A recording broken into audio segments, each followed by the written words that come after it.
Use headphones for best experience. Today, ComixFM brings you the third brutal round of Batman vs. Spawn. But this time, it's happening right on main Earth, designated Earth Zero of the DC Universe. This clash takes place during the savage timeline of the New 52's Death of the Family. The story is written by the legendary Todd McFarlane and drawn with visceral intensity by Greg Capullo. On Earth Zero, chains crackle with hellfire, batarangs slice through the air, and fists meet flesh with bone-crunching impact. If you enjoy this carnage-filled showdown, make sure to like, share, comment, and subscribe. Let's dive in. Chapter 1. Pain and Loss. Simmons narrated how he and Bruce Wayne had been fighting their entire lives, unable to recall a time without conflict, even though they lived in vastly different worlds, one of wealth and privilege, the other of struggle and survival. Their priorities aligned, fighting to protect those they cared about. However, both lost the ones they loved the most on the night of June 26th, a night that defined them. The pain of not being able to stop it marked the beginning of their transformation into monsters. As Spawn, Owl had descended into darkness, driven by depression and anger. He ventured into the void, a place beyond heaven and hell, where souls lingered for a heartbeat before passing on. He hoped to unlock a portal to retrieve his wife Wanda's soul, but instead encountered the voice of the void, telling him that the power needed to unlock the portal belonged to the Black Beast. The voice said that Spawn had to go through the Beast's adversaries in order to get to him, as they wanted the Beast to themselves. It empowered Spawn to reach the Beast for only one night, and he had to fight it to open the portal and get Wanda's soul. Wanting to feel love again, Spawn accepted the deal and wandered his path with a burning dilemma. But he went for the Beast nonetheless. It was the night of June 26th on Earth Zero of DC Universe. Bruce, in Wayne Manor, grappled with the anniversary of his loss. He was haunted by memories. Alfred consoled him, who encouraged him to honor those they had lost by continuing their work. Resolving himself, Bruce donned the batsuit, ready to confront the darkness, determined to scare the criminals again. Chapter 2. Worlds Collide. Batman tracked the cryptic messages that Gordon had been receiving all night, which led him to Crime Alley. As he walked further, he encountered a spot which was unknown to him, a maze of darkness. Suddenly, something shined. As Batman examined and picked it up, he found that it was a pearl from his mother's necklace. Baffled, he turned only to find a Court of Owl member standing behind him. The owl hinted that one of the pearls held a secret.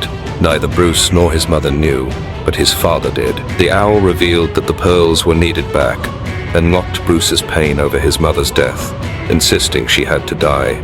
Enraged, Batman lunged forward, but the owl vanished like a ghost, reappearing instantly to continue the torment, dangling the necklace in front of him. He claimed Batman wasn't the only monster created that night. In the chaos, the necklace snapped, and the owl whispered, "Happy anniversary to both of you." Before Batman could react, Spawn attacked from behind, bursting through with chains and spikes. Their clash was explosive, the impact ringing out like a sonic boom, with a flash of necro-force lighting up the alley. Blood splattered everywhere as Spawn launched a ferocious assault, his chains wrapping around Batman, forcing him into a corner. Spawn kept punching, his strength reminiscent of fighting an indestructible foe like Superman. Batman fought back with every ounce of his willpower, but Spawn overwhelmed him. At the edge of defeat, something unexpected happened. Spawn's powers suddenly shut down, as if cut off entirely. Spawn had crossed into a dead zone, hidden spaces where powers from heaven or hell were rendered useless, while Batman still remained unhindered. Taking advantage of the shift, Batman launched a counterattack, smashing Spawn with raw ferocity, his fists connecting with the same savagery Spawn had inflicted. As the minutes ticked by, the battle raged on, both warriors evenly matched, neither able to gain the upper hand. The owl watched from the shadows with cold calculation, as blood, emerald, and crimson splattered all over. The owl surmised on how some court members held Batman as a savior, while others wanted to kill him. He didn't know who was right, but he knew that the outcome of the fight held the answer. Batman kicked Spawn out of the dead zone. Spawn told him to come to side and face him, while Batman taunted him back. Spawn screamed at Batman for killing the love of his life and demanded her soul back, but Batman pointed out that they were being watched. Spawn spotted the owl in a glimpse. Batman informed Spawn that they had been tricked. He moved to Spawn's side and told Spawn to kill him, or else they needed to talk. Chapter 3. Friends in Arms. Inside a building, the lean man apologized for his lateness, citing delicate matters as the reason. He entered a grand hall where the members of the Court of Owls awaited. He wasted no time, asking directly if Batman was dead. Silence answered the question, prompting frustration as he labeled it another failure in reclaiming Gotham. A member mentioned agents were sent into the darkness. They had recruited a Hellspawn to kill Batman, lured him to the universe to attack the Black Beast. That was Batman. Without wasting time, the lean man revealed the court's secret weapon, a Talon. They discussed their strategy, exploiting the weaknesses of Batman and Spawn by targeting the women they loved, believing this emotional vulnerability would be their undoing. The court's decision was clear. Batman would die that night, and with him, his soul. Meanwhile, Batman and Spawn strategized in the Batcave. Batman revealed his understanding of the manipulation of reality by the Court of Owls. Spawn likened it to his world's Court of Priests. Batman acknowledged the ancient existence of these organizations. Spawn commented on Batman's army, surprised to learn it included a butler and a family who had fought alongside him and never lost. Batman showed full confidence in his human allies. Spawn grew reflective, expressing doubt about humanity's survival against the monsters that lurked in his world. He warned Batman of the cost of remaining human, claiming it was not sustainable in the war to come. Spawn revealed that in his world, enemies had been turned into monsters, stripped of their humanity. Even the Superman in his world was killed, as no one was afraid of him. Batman, however, stood firm, declaring he liked being human, and criminals were scared of him. Spawn warned that the monsters he faced would take that away from him. Batman responded with confidence that while his enemies had power, he survived by using his mind. While others fought with brute strength, he exploited weaknesses. While he walked away, he told Alfred not to wait up. Chapter 4. Enemies in Plain Sight. Batman and Spawn gathered information with their own distinct methods.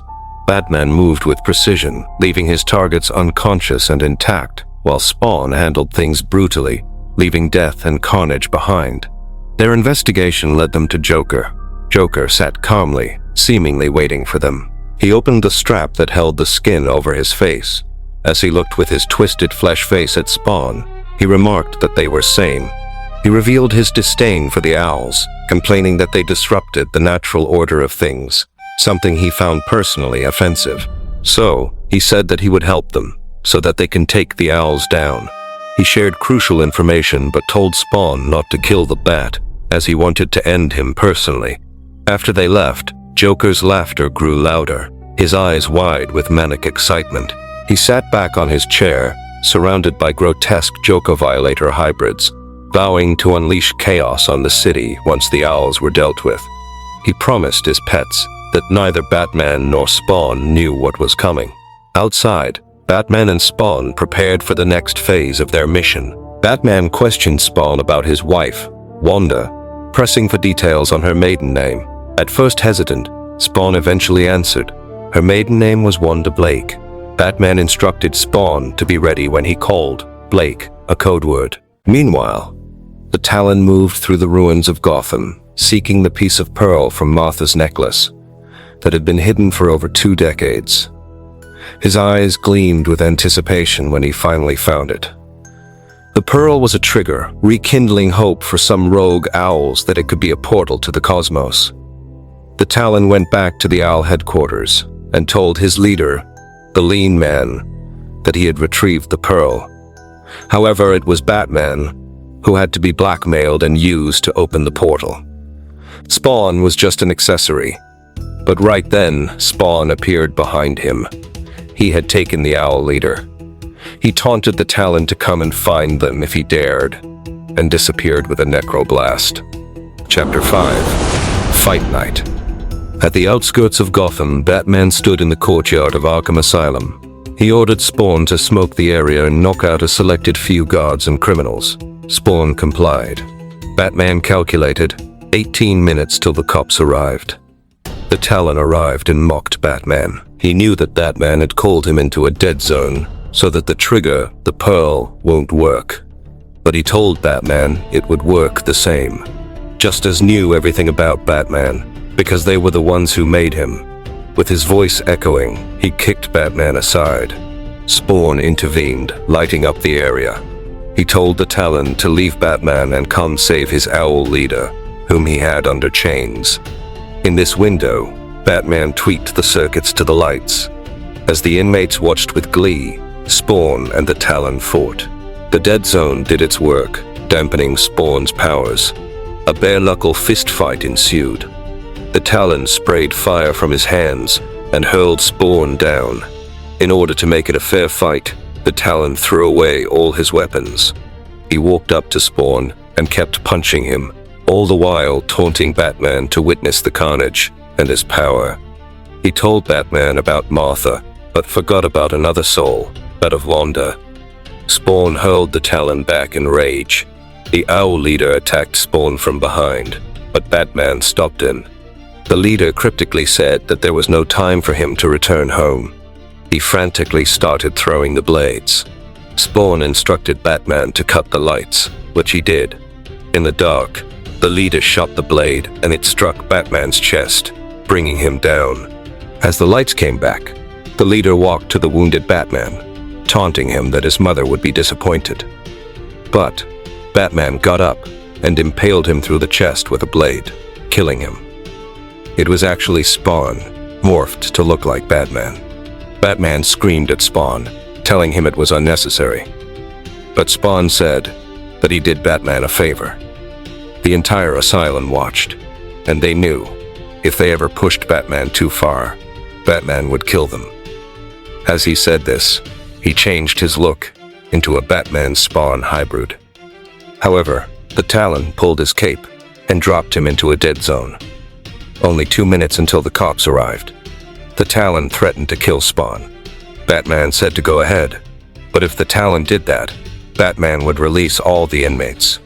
The inmates now knew that the Talon and the Court of Owls had made Batman, and they won't take kindly to it. The Talon got up and showed Bruce the trigger device, the Pearl. He said there would be no one to save Martha's soul. Bruce said that his mother's soul was lost a long time ago, and so was Wanda's. But his soul and Spawn's soul, their humanities, were still intact, and the owls could never get them. While he talked, Spawn slowly crawled out of the dead zone. Batman suddenly kicked the pearl out of the Talon's hand and kicked him towards Spawn. He shouted, "Blake." Spawn remembered the code word. He opened up his cape, which swallowed the Talon entirely. With a necroblast, Spawn disappeared from this earth. Chapter 6. Aftermath. Batman picked up the pearl. It was broken. He wondered if it mattered anymore. Meanwhile, in one universe, Wanda witnessed the bat signal through her windows. She didn't know what it meant. In another universe, Martha Wayne visited Father Kilgore. Realities had been altered in different universes, and somewhere from the void, the clown, also known as the Violator, smiled. Everything was going as per his plan. That wraps up this brutal clash in Batman vs. Spawn. If the legends ever collide again, you can bet ComixFM will be here to bring you every bone-crushing blow and hellfire-fueled strike. If you enjoyed this story, don't forget to like, comment, share, and subscribe. Your support keeps these epic tales alive and thriving. Remember to support the comic book industry. All characters and copyrights belong to their original publishers, and this video was created purely to celebrate and spread the love for comic books. For more epic showdowns, check out our other playlists linked in the description.